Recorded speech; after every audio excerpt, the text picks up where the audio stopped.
To kill you. All right, here we go. Three, two, one. What is happening, guys? This is Logan Robinson from Hear the Spear, presented to you by Noel Game Day. It is a wonderful, fantastic evening on this Wednesday for FSU fans, for maybe all of us on the show tonight. We were thinking maybe you'll just be talking the NFL draft, maybe the Doak, no name change, blah, blah, blah. But Florida State, breaking news, has landed four-star blue chip quarterback A.J. Duffy, picks Florida State over Michigan State and Arizona State. We have a big-time discussion coming along here in just a few minutes. Nate Greer, lead recruiting insider, is here with us, along with Dustin Lewis, our lead writer and editor, two guys that are in the know of recruiting. Perfect timing for this, to have these guys on. Austin will be joining us in just a few minutes. But, man, gentlemen, what an evening to have to end off this week. Well, it's only the middle of the week, so week's not over yet. No, the weekend starts now because of this announcement. The weekend, it's going to be a 5-day weekend. I'm calling it right now. I also don't have work on Friday, so my weekend. That's why I don't have real responsibilities, Logan. I have real responsibilities, Nate. Nate, you also have not been on the show with us in about 3 weeks. Speaking of responsibilities, where have you been? I've been preoccupied.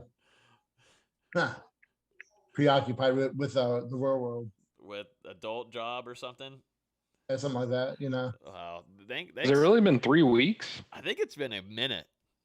Man. No, it's been like 2 weeks. No, I feel like I missed last week because you guys switched it up and did it on a Saturday. Yeah. I take off Thursdays for a reason, but you guys switch it up. Oh wait, we can't do it because blah blah blah. Whoa. We'll argue this more, but I don't want to blame Kenny Shaw because I really respect him, but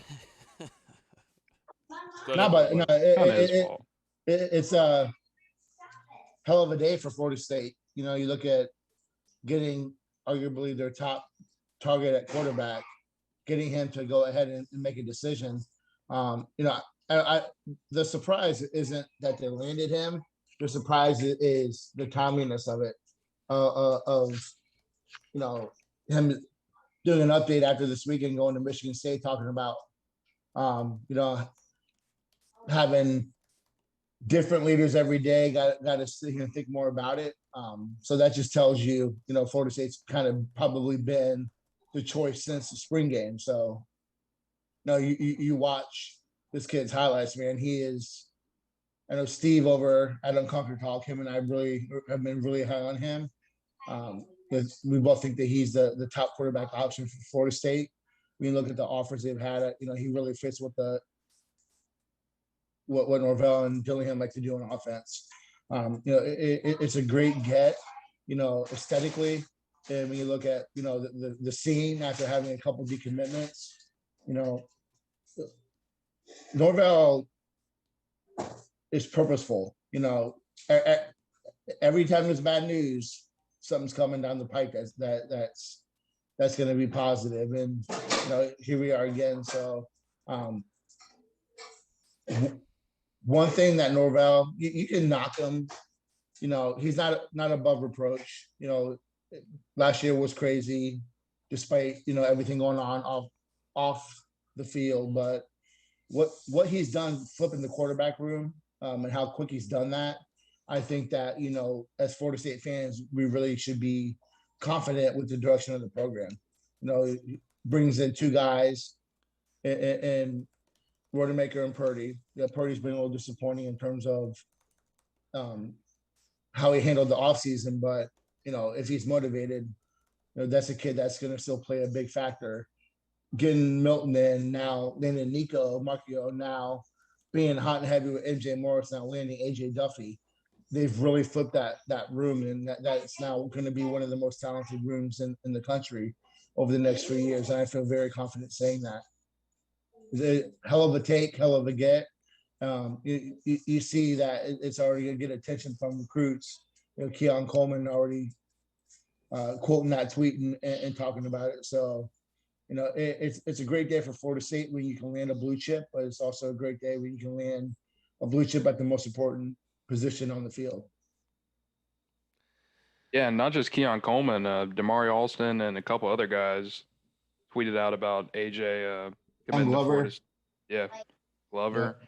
So multiple FSU targets put out messages after Duffy committed to Florida State. So like you said, Nate, that kind of flips the momentum back in FSU's favor.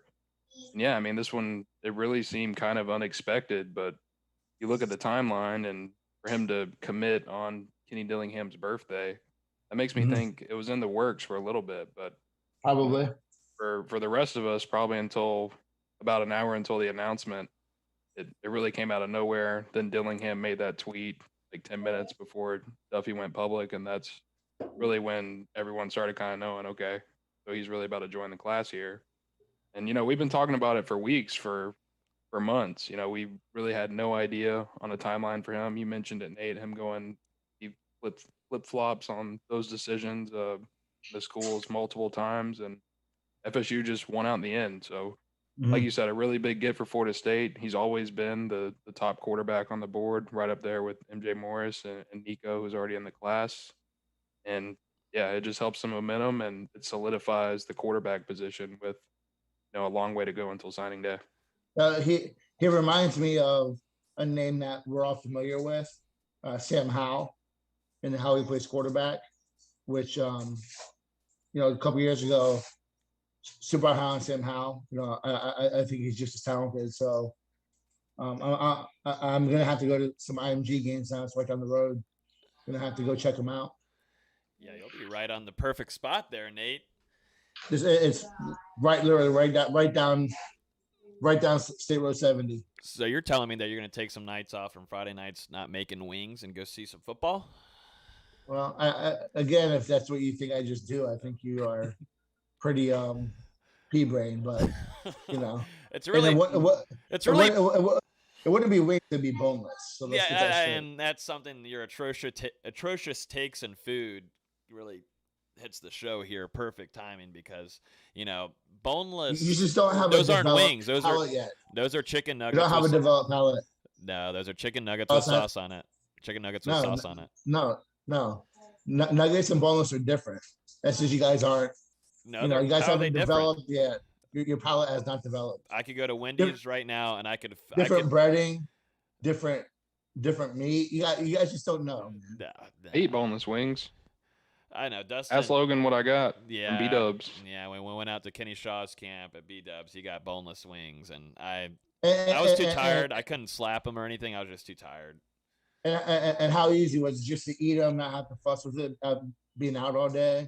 It was easy. Logan actually, he was complaining about his wings. Yeah, right. Mine were perfect. No, I got the wrong flavor. That was a thing. But I'm a man. I like using my hands with things, Dustin. I don't need a fork, and I don't do my nails either like Nate does. Nate does his nails. I'm not trying to get sauce all over my giant beer.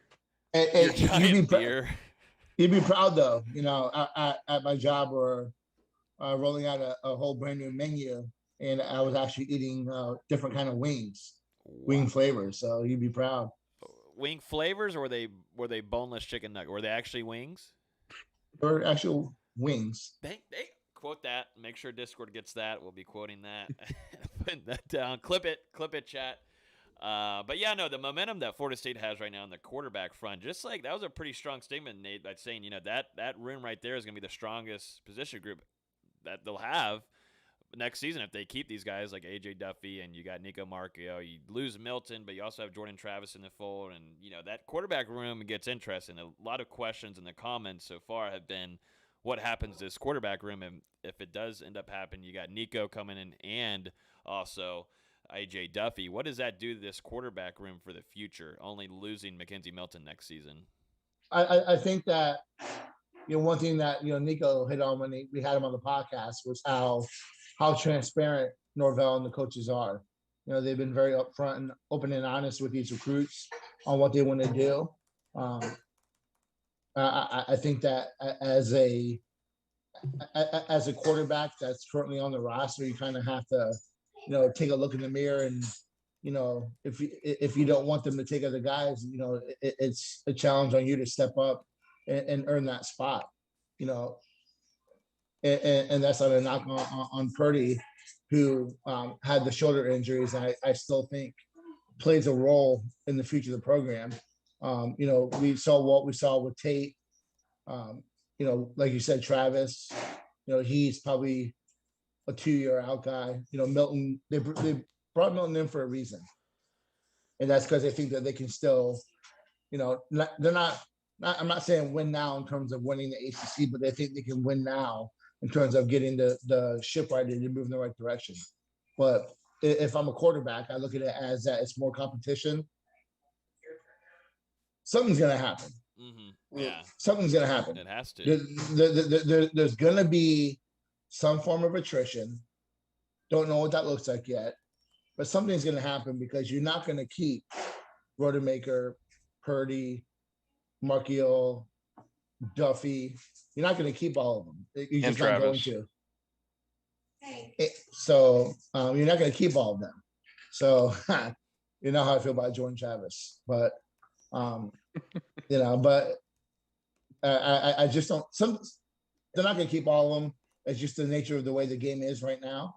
You only have one ball, and that's how it goes. And at worst, it's making that room a lot more competitive than it's been since Jimbo. So you got to be happy with anyway how it unfolds. Does a Costco chicken wing count? Yeah, I think too. I mean, the competition. This is what Norvell is doing too. Definitely for this quarterback room, but the competition that's going to be happening this season alone, definitely between Milton and Jordan Travis. But Nice. keeping that going heading into next in 2 seasons, whenever Nico Marchiol and you have AJ Duffy coming in, this room is going to stay hot with competing with one another, and I think that's something that Norvell has been preaching on since his arrival in Tallahassee. So I like it. And kind of follow up with what again what Nico said. It seems like him and Duffy are friends or friendly, so it's going to be a friendly competition. I'm sure that they're going to go at each other very, very hard, and that's what you want to see from that position. So I love to see it. Absolutely. I think that shows, Nico's willingness to compete as well. For him to know the plan is for Florida State to bring in 2 quarterbacks, to know that AJ and MJ are the top guys on the board, and he's sitting there, hitting them up, texting them, building Mhm. relationships with these guys, even though he knows, they're both going to come in and have to compete for one spot. Yep. I mean, and you never know what's going to happen, man. Things happen. Injuries happen. Things unfortunately happen in college football. So you have to recruit that position as thoroughly as possible. You have to have as much talent as you physically possibly can. It's not impossible. I'm not comparing it to them, but you look at Alabama and people are questioning, Alabama's landing all these guys. How are they doing it? So things happen, and guys, as long as they're getting developed and as long as there's competition, we'll see. But it's possible to keep more than one blue chip guy on your roster. One last thing to note, because there's been a lot of questions too. What does this do for MJ Morris and maybe even also Nico Marchiol? Like, what does this do for them in regards to, is this open up maybe Nico where he looks at even looking at other options or maybe not being so solidified in Florida State? And then what about MJ Morris too, which is a high target from Florida State, and he had Florida State as his top school just a month ago when he was on here with us. What does it do to these two Put out guys? an interview with MJ on Tuesday That you need to go check out, everybody. But yeah, Dustin, you just recently talked to him, but so it's gonna either unfold like this: either AJ beat MJ to the punch, and Florida State's got their 2 quarterbacks, or Nico backs out and MJ can slide into that spot. They still get their 2 quarterbacks. Either way, it's a win-win for Florida State.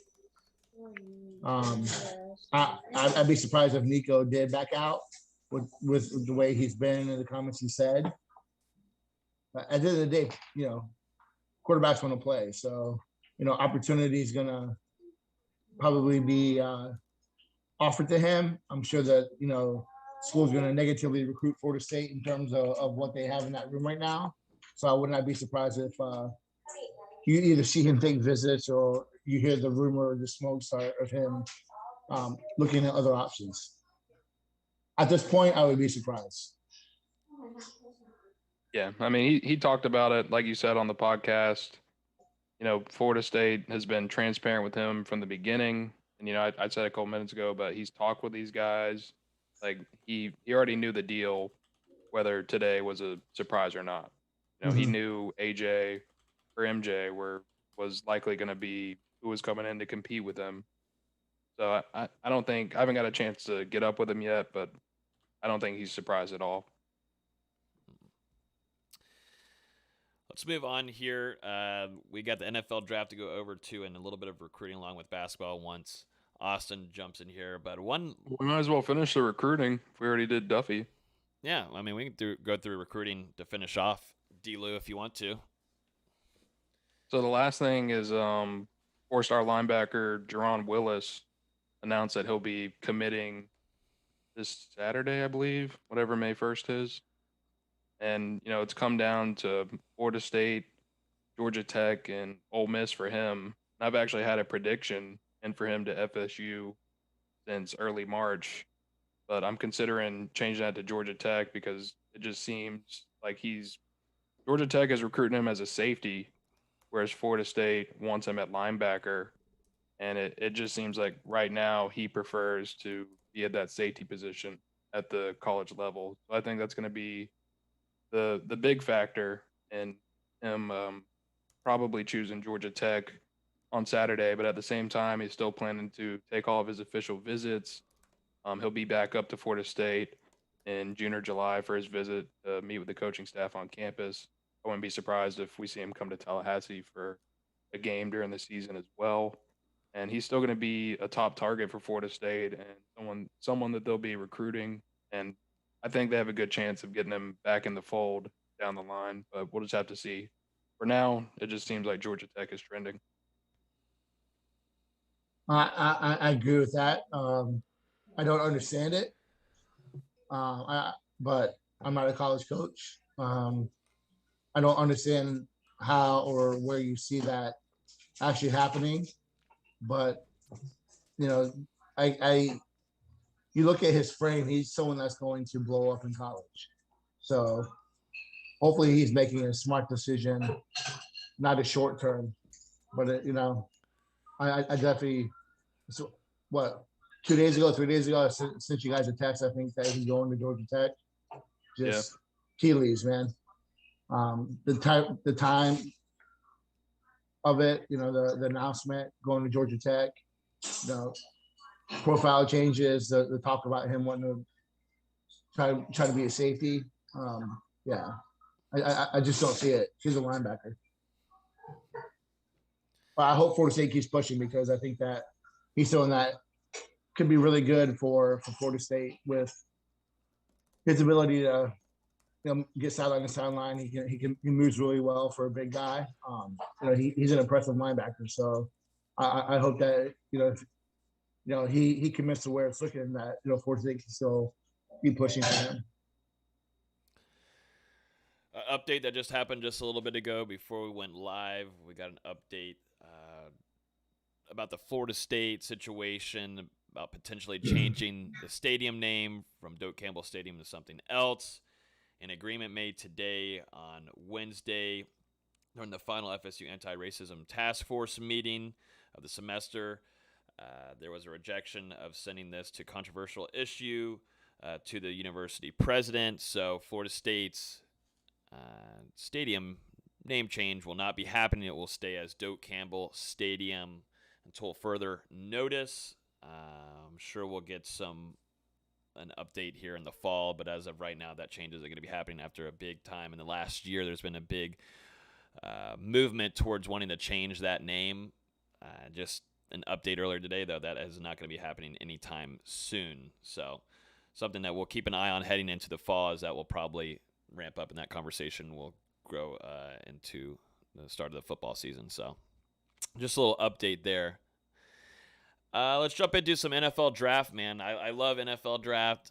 I'm a big NFL guy. I feel like it's been kind of tough to predict on where some of these guys are going to be going because, we didn't get the NFL combine. Some of these guys were just doing tapes on their own. I mean, let's talk about the friggin' 40s that were going on at their pro days. How many 4.3s did I see in my entire life? And you look back at past NFL combines, and there's maybe 2 or 3 of those, but we're seeing, 10, 15 at one college alone? Like, what's going on here? I don't understand it. If you're an offensive lineman, you run a 4.5 in this draft. It's because they're running 35 yards. Yeah, I don't understand that at all. And, of course, the colleges are tweeting them out, and that makes sense for them to advertise their players and saying they're running 4.32s. I mean, D-Lou could have gone out there and run a 4.4 flat with ease with the times that they were putting out. Shoot, Nate, I would have ran a 4.25. You would have. No. You might beat Los out there. That's what I'm saying. Yeah, Nate would have a chance with those times. But anyways, yeah, NFL draft is this weekend. Starts off tomorrow night. I'm excited. I'm interested to see where my Steelers are going to pick. But, the focus right now is where these FSU guys are going to go. I hope Pittsburgh takes Kyle Trask. Stop. That is not happening. I'd go to an island for a month. You wouldn't hear from me. You're not saying like early though, but like later on in the couple rounds. No, first round. Stop it. I hope they take him first round. I would choke on a wing bone on purpose to have that. If that were to happen, you would see me. Can't do that if you eat boneless. Well, that's exactly. I need to have bone-in wings to kill my. Well, I don't need to be saying that. Live on air and everything. Not a good idea. But anyways, yeah, NFL draft. Dustin said he's not so excited. He said he's not really that excited. He also doesn't have an NFL team he really pulls for, so it doesn't really matter on who they're picking. And I pull for the Saints if Jameis starts. That's the condition. Yeah, and I think that's what most FSU fans that's are fair. doing this year. Yeah, no, I will. I also, if Jameis does start, I need Sean Payne to unblock me. I tried talking to Jameis about that. I do hope that Asante finds his way in the first round.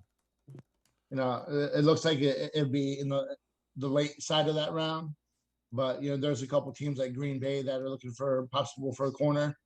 I really hope that he finds a spot in there because he deserves it.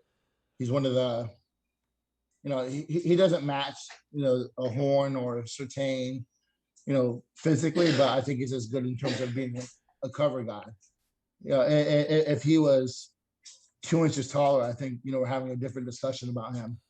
But I'd say Asante's physical. I wouldn't say that he's got like the attributes of like the same body length or whatever. But I feel like on the line he's still physical. Yeah. If he was 6 foot, I think we'd be having a total different discussion in terms of where he's going. Yeah, and also not being on a national stage like Alabama, that would Florida State was in that situation. You're talking. But in terms of being a actual cover guy, I think he's just as.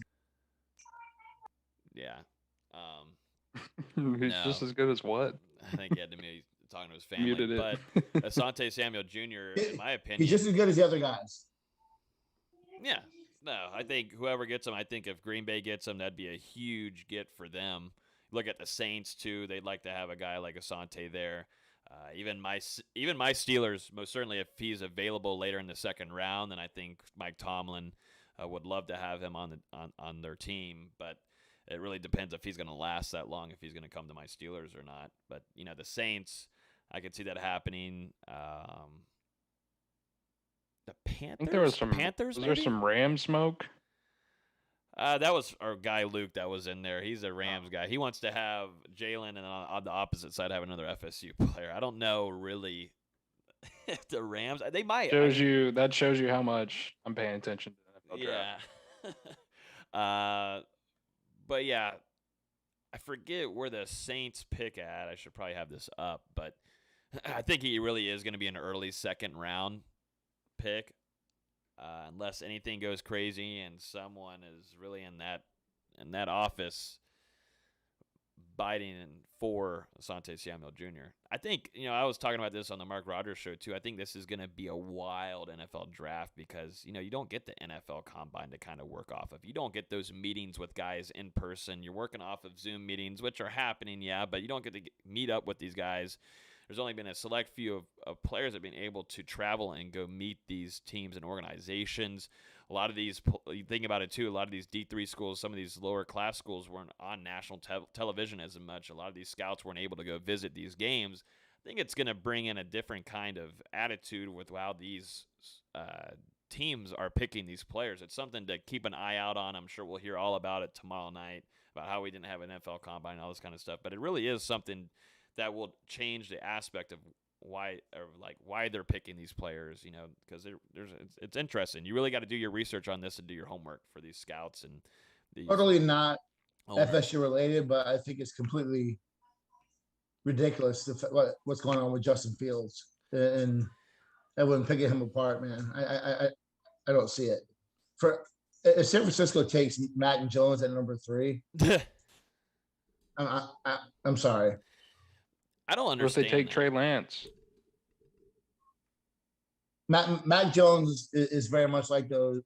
I feel like he should be with Trask. I feel like he should be with Trask in that kind of tier going into this draft. He's like Matt Leinart, having that super elite offensive line, all the talent around him. I'm sorry, I don't see it. Yeah, whenever you've got they're overthinking it with Justin Fields. Yeah, when you've got Devontae Smith, and then you've got Waddle there that you're throwing to. It's projected to be 2 first-round wide receivers, and then you also have Najee Harris, who's projected to be another first-round situation. Mac Jones had 3 Ferraris, Lamborghinis, a Porsche.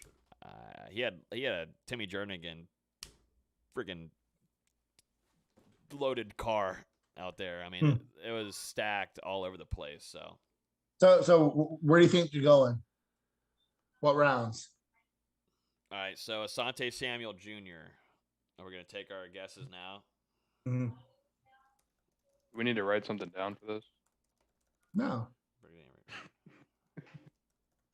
Read your text from earlier. All right, let's go first round. So Asante Samuel Jr., I'm going early first round for him. Early first? No, second. Early Oops. Great. I'm having to tweet our topics and then also read mine out and say mine out. But yeah, Asante Samuel Jr., early second round for me. I agree. Early 30s. Top of the second round. It's going to be quick, I think. We're going to wait. We're going to be ready tomorrow evening at 7 o'clock when they go live, and it's going to be at by 7:35. I'm saying second round. Wow, very. I'm not putting some distinction on it like you guys. Wow. You're also a loser. Anyways, going on to number 2. Who do we think here? Is it Terry or Hamza? I think it's Hamza next. Can't hear you, Nader. I think it's Nas, man. Yeah. I think that. I think he's a second round pick if he doesn't get hurt. I think that. Coming off his junior year, he would have left, but I think that he fits what the NFL is moving to. So I can see him being. I got him going early third. Coming off the injury, so he didn't have a lot of tape from last year. I think that that lack of what you said, the lack of scouting, the lack of seeing these guys in person, I think that is going to hurt him a little bit. So I see him going early third. Yeah, no, I'm right there with you. I think it's middle. Give me middle third for Hamza. He's a guy that was injured, but whenever he had the chance to play, I really wasn't expecting to see him play last season at all. If we go back to the season before that, that'd be 2019, and look how if that Florida game didn't happen, I think he would have been gone. I thought he would have already been gone to the NFL draft, but that injury really hurt his stock there, so he decided to come back, and we didn't get to see him until the latter part of the season. He plays a few games. He plays well. He got an interception. I think that's out of all of these guys, between probably maybe Terry too, which we'll get to, I think he's a steal out of all of these guys, except for Asante. We already know what Asante is and what he brings to the table, but as a steal for maybe there's some question marks for these guys, I think Hamza Nasruddin is a steal for any organization that wants a smart guy that knows how to tackle and can cover the field and tackle left, east, and west. Agreed. Yeah, you guys kind of said it all. I mean, he was a good jack of all trades defender for Florida State, lined up in multiple spots, safety, cornerback, linebacker, even off the edge a couple times. So, he really projects to be someone who can produce in the NFL as long as he gets back fully from that injury. And Logan, I agree with you. I think mid-third and absolute latest, early fourth. And a steal at that. Like, if he goes in the fourth, that is steal central for him. Helped his stock for sure at the Senior Bowl. Yeah, and I think a lot of these guys came prepared to play well. We'll get to Janarius Robinson too, but he had a pretty good Senior Bowl too. Uh-oh. Nate's trying to figure out the unmute button. No, because y'all crybabies talking about this background noise. I'm living my life. It's not me. It's the Don't let Apple me in with him. It's the Apple podcast. It's I read our reviews from our consumers and our listeners. God forbid I do that.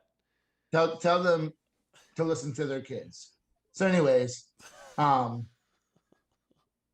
think if they cut on that tape of him as a junior, if that plays a lot of the evaluation part, you could see him maybe go a little bit higher.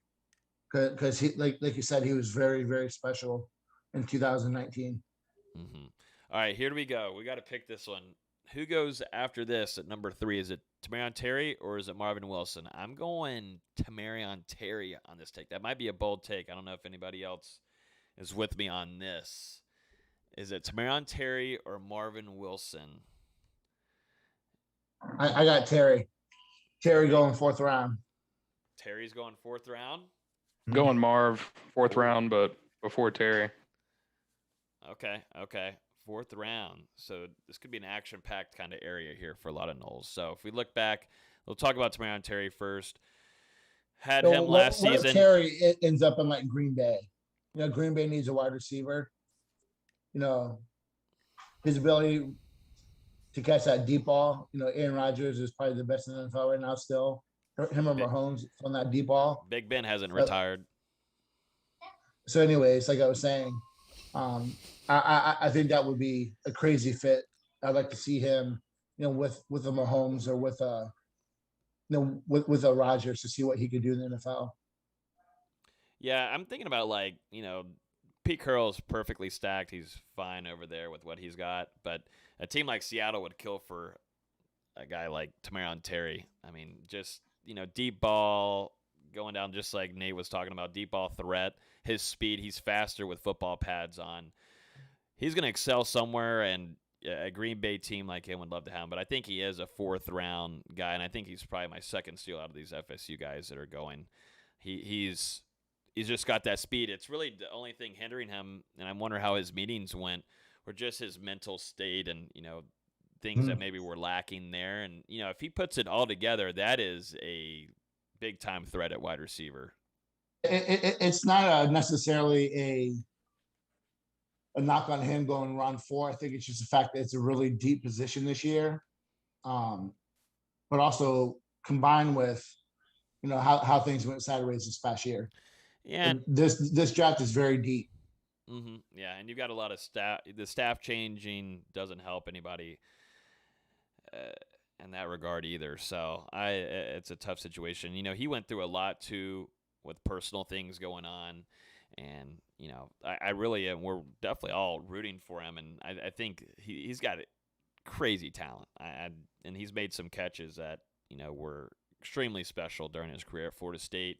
That's why I'm thinking he is going to be a steal if he's got tunnel vision and he's good to go.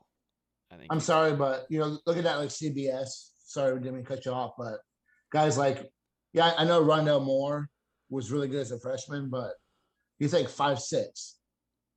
Mm-hmm. Yeah. Kadarius Toney, he can't catch a cold.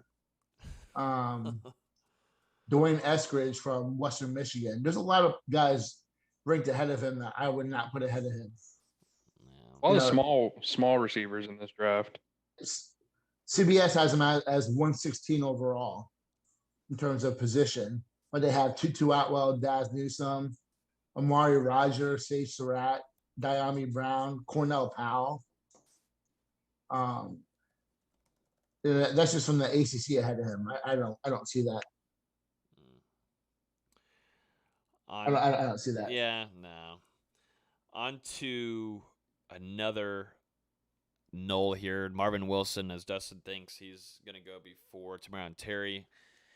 We'll see. I mean, the big thing with Marvin Wilson, you go back to him arriving at Florida State, you thought that he was 2 and done. Bye-bye. Adios. That's an NFL product already coming into the fold at FSU. Ends up not happening. He stays all years in Tallahassee.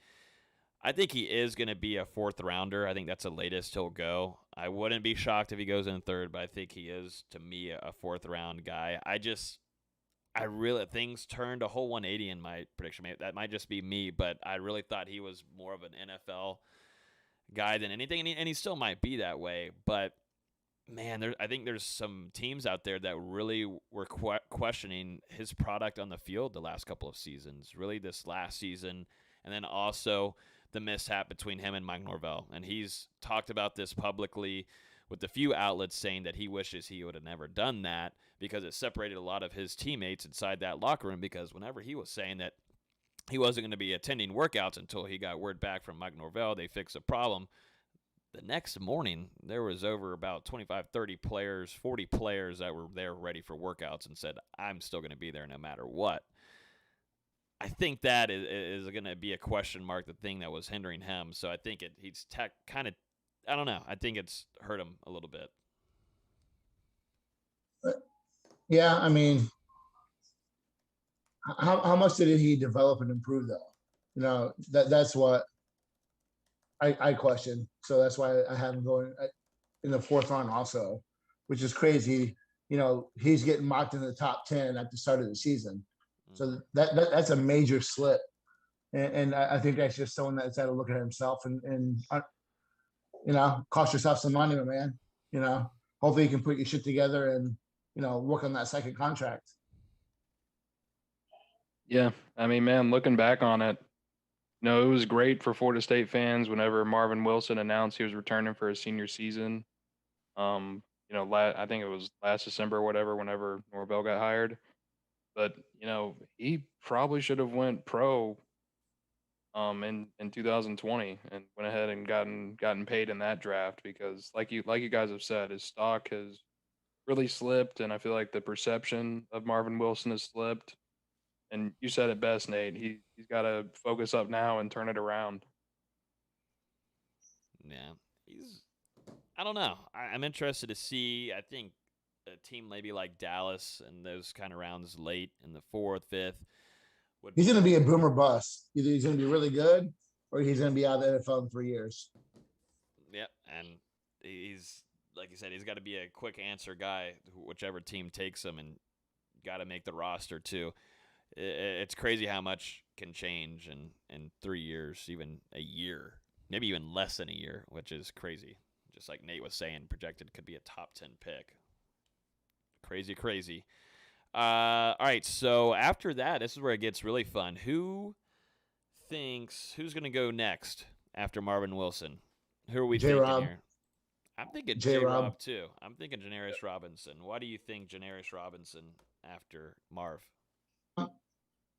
I like Dustin said, he had a really good Senior Bowl, which, he showed that get with those NFL coaches, he could do some stuff. NFL likes guys who are big athletes.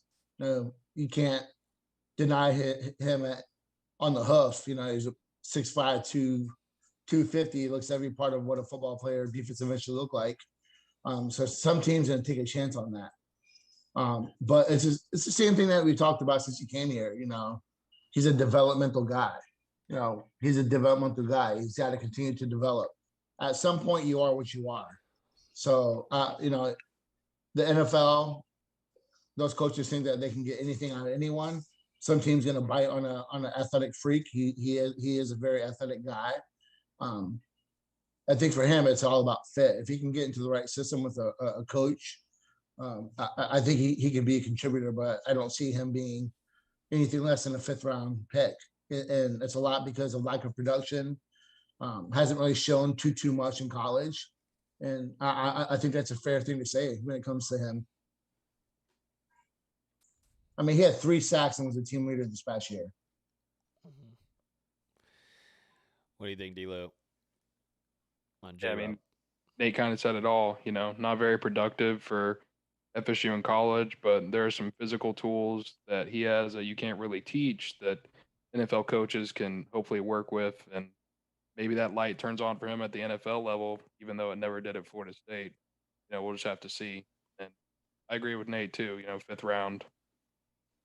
Mm-hmm. Yeah, no, I think I'm going to. It's tough because this will be the last day. I'm going between. I'd say mid to late 5th. Yeah, I'm going mid to late 5th, early 6th. I think that's the same like y'all were saying. His athletic ability. Some coach will be like, I can fix that. I can work with that. This is a freak of nature. Let me work with it a little bit. I think some coach out there will most certainly take that opportunity and try to work with it. And I think that's really good for Janaris Robinson too, because going back into high school, that's something that's kind of been a thing that was hindering him and progressing as a defensive end, and coaching was something that he really needed some hard coaching. And there's by far some excellent NFL coaches out there that can take care of some experiment guys like Janaris Robinson. For a guy who's been on a college team and played a lot of minutes, he still has a lot of bad habits. Mm-hmm. And you ain't going to last that long. They'll tell you you're going to get your ass cut if you keep on doing this, and that's exactly what will happen. So we'll see if that kind of attitude in the NFL, and definitely when they get the training camp, will serve him some good stuff moving forward. Last guy here, let's see, Joshua Kando. Seems like maybe is an afterthought here out of all of these guys, but is this a guy that gets drafted to 6th or 7th, or is he a guy that we see on a practice team get brought on there? This one's so tricky for me.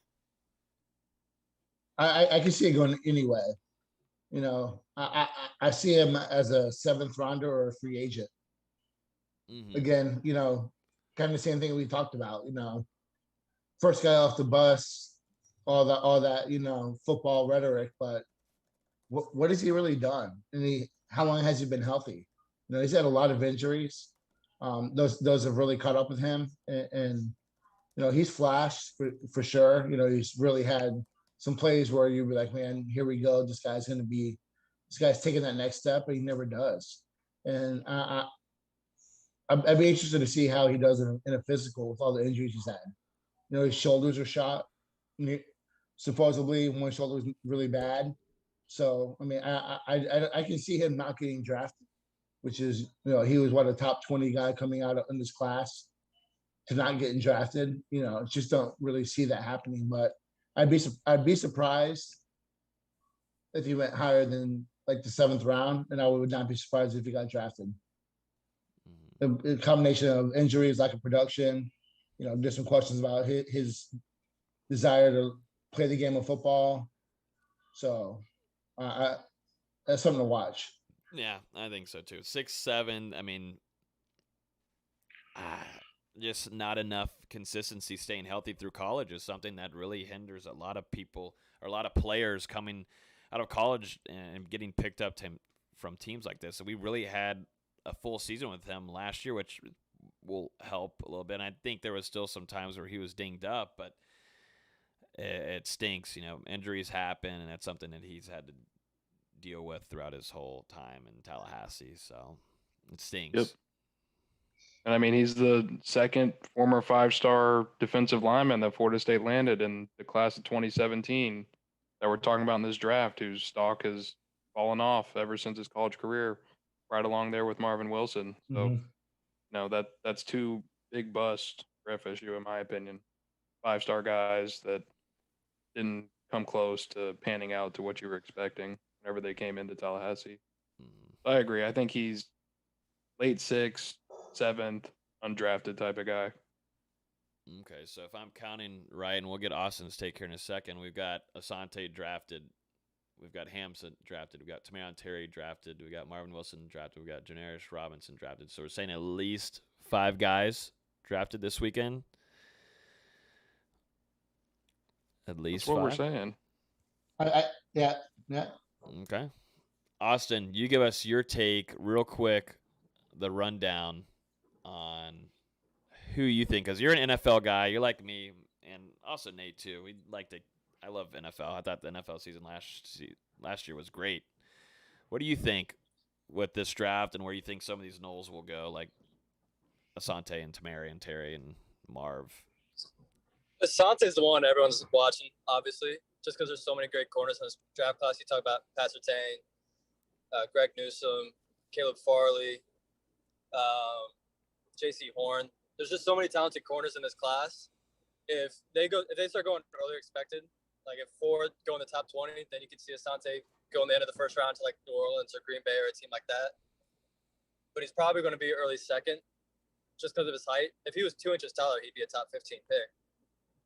But just because of his height, I think a lot of teams are going to stay away from him because he wants to be a boundary corner. As far as Terry and Wilson, they're guys that have the talent, but they each have their own thing. Whereas, like with Wilson, he was just terrible last season, and then Terry's just, he's been injured too much. He opted out of the season halfway through. I know a lot of teams have been taking players off the board due to that. We'll see. I think Marv's like a late 3rd kind of guy, just because it's a weak defensive tackle class and someone's going to need to take someone that has that kind of talent. And then Terry, probably early 4th. Same thing, he's got the talent. Someone's going to bite on it at some point. Then you look at, the 2 DNs you guys were just talking about with Janaris Robinson, Joshua Kando, guys that have the length, have the athleticism, don't have the production. Probably going to be late round picks, like 6th round, 7th round, if they get picked. And then Nasruddin, I think a lot of teams really like him. That box safety or that overhang safety is something teams really cover right now. Guy that can play in the box. It's just that ACL tear, if he's going to pass all the medicals and the physicals, just because they didn't have as many medical checks as they did in a normal draft process. He's probably going to be a 3rd round guy too, I would imagine, just because, again, it's not a very strong safety class from what everyone's saying. So a team's going to take a chance on him. Yeah, no, I'm excited to watch it this week, and I'll be set up right here tomorrow evening. We'll be going live on IG for a little bit to watch it, but I'm excited. I think I was talking to them earlier, Austin. I think just because we don't have the NFL Combine, you don't have guys being able to go visit organizations, have a lot of scouts being able to go to these games as much as you would have liked, as in previous due to COVID-19. So I think this is going to be a really interesting draft. A lot of teams had to do their homework and strategize on who they want to select. So I think it's going to be fun to watch. And a lot of what they're saying is that to go back to 2019 film to watch a lot of these guys. So that may benefit a guy like Marv, who had a pretty bad 2020, but was pretty good in 2019. That's what I said about Hamza. I think that's the one who would really significantly help as you see him healthy.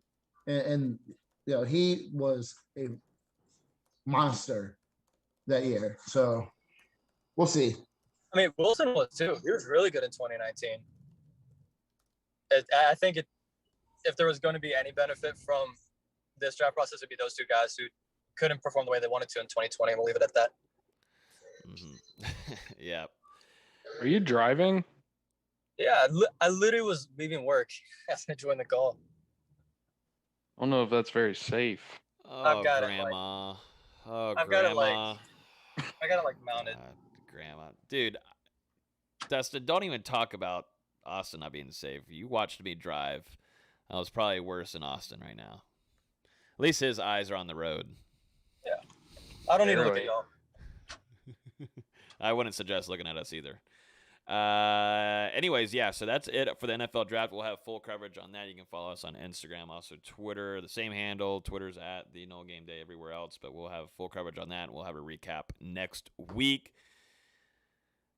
Any latest with basketball, Austin? I know we didn't really get to go too crazy deep into it last week, but Florida State lands Cameron. I was about to say, did y'all talk about Tim Fletcher? Yeah, I was about to say, if you want to give the rundown on him, that would be fantastic because we didn't get to really spend a whole lot of time on it and give our insight. And I know people want to hear yours more than me or Dustin's. Yeah.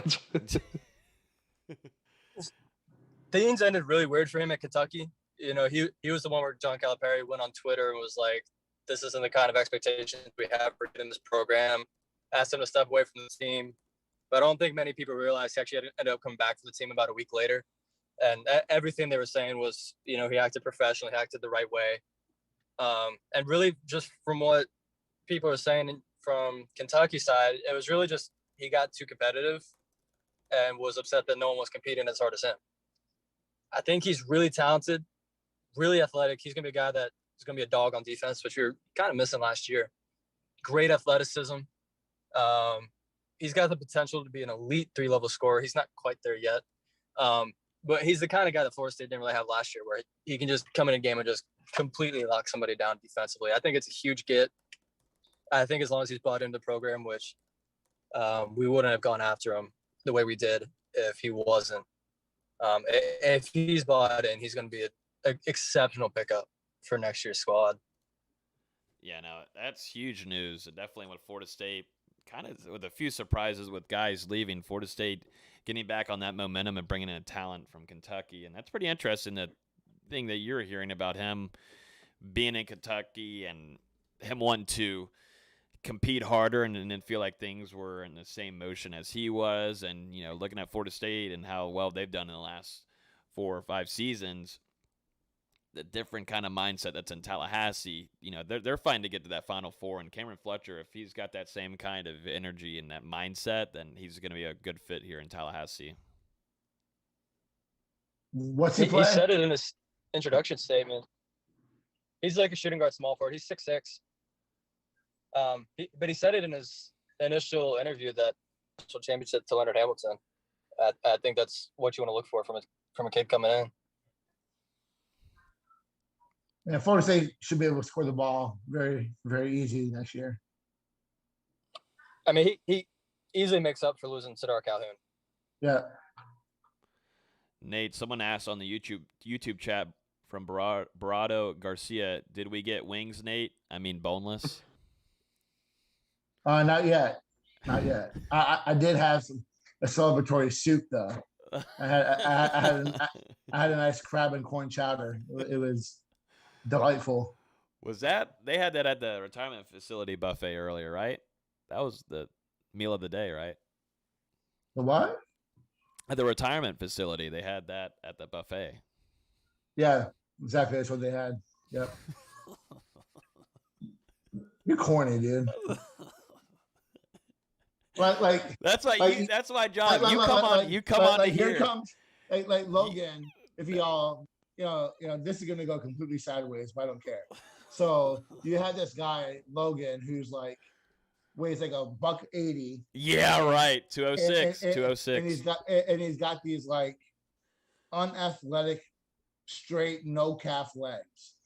like if you look at him, he's got like these legs of a chess player.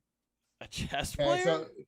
So he thinks that like come out here and just beat Carlos in a race, and he's like this athletic gift. Yeah, look at that. Those are tanks. Those are like knobby. Where's the calf at? Look at that calf. Where's it? Right, I can't even do Where's that. I'm the like a definition? weatherman. Look at that. That's a calf. And look at that. That is a calf. Look at that. Look at that. Legs of a 50-year-old Karen. That's what your legs look like. 50-year-old Karen. That's what you are. Yeah. So here. Bring it. Wait till we take a pic. If you'll ever come to Tallahassee ever, you didn't come to spring game, didn't get to see you at Kenny Shaw's camp. I think you're just all talking a bag of chips. Why? All talking about good chips. Why did I not? Are you bringing up a picture of you? You're not gonna bring up that picture of you with the Yes. first day of school sign. Yeah, I'm gonna show you what a real man looks like. Okay. And Oh my yeah. So you have the legs of a 50-year-old woman. I think that's the best way to describe it.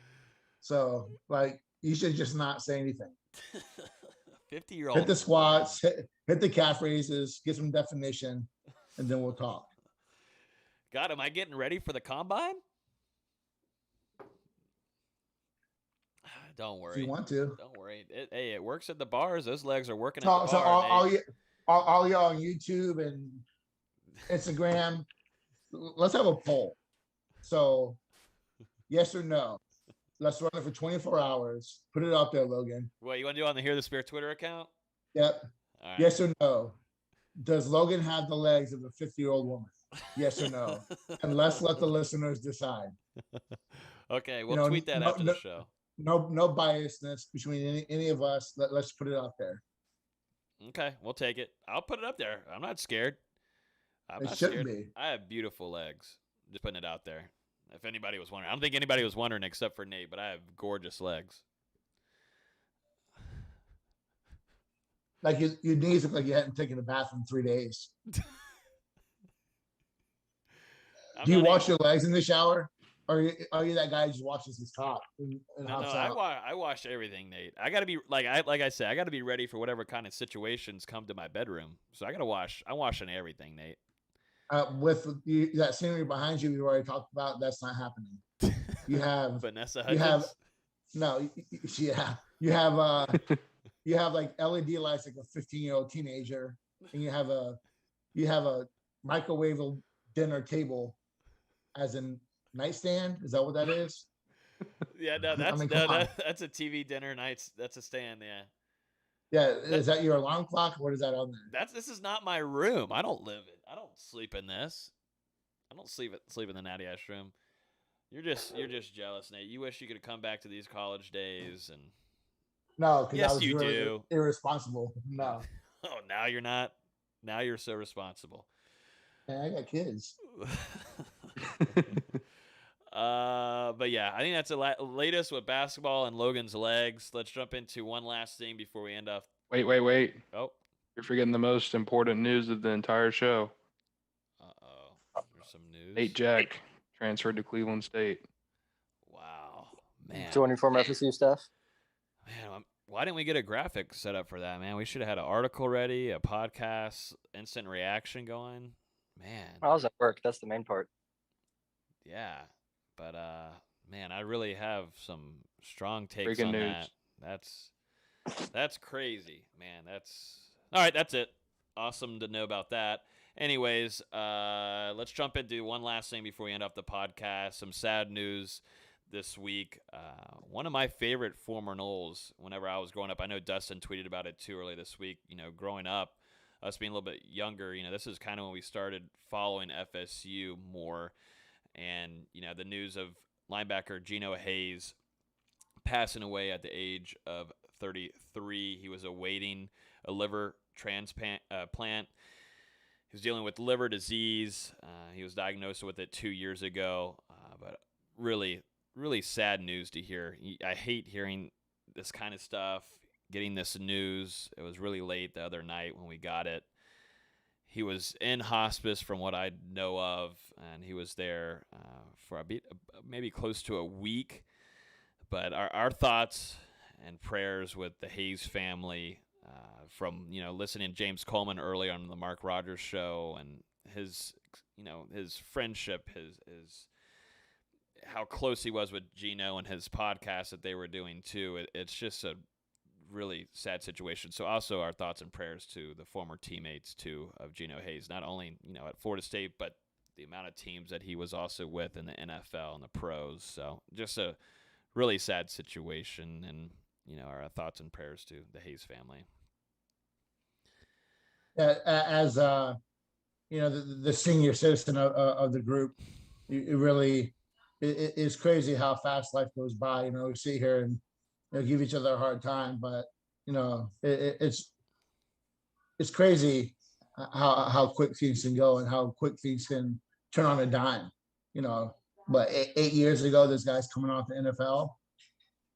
It's crazy. I know a couple former players who traded some Texans with, super upset with with the news. I guess they had some solace knowing that they, had their conversations with him before things went sideways. But I didn't know him personally, but from everything that everyone said, he's touched a lot of people and it seemed like a really good dude. So 33 is really young, man. 33 is young, and it sucks. So hopefully, and I know that James is super close with him. I'm sure it's tough right now, but as long as things were peaceful, that's all you can really ask about. So it's crazy that 33 years old is too young to go. So it is. You guys will be there in a couple of years. You see how quick it comes, and think that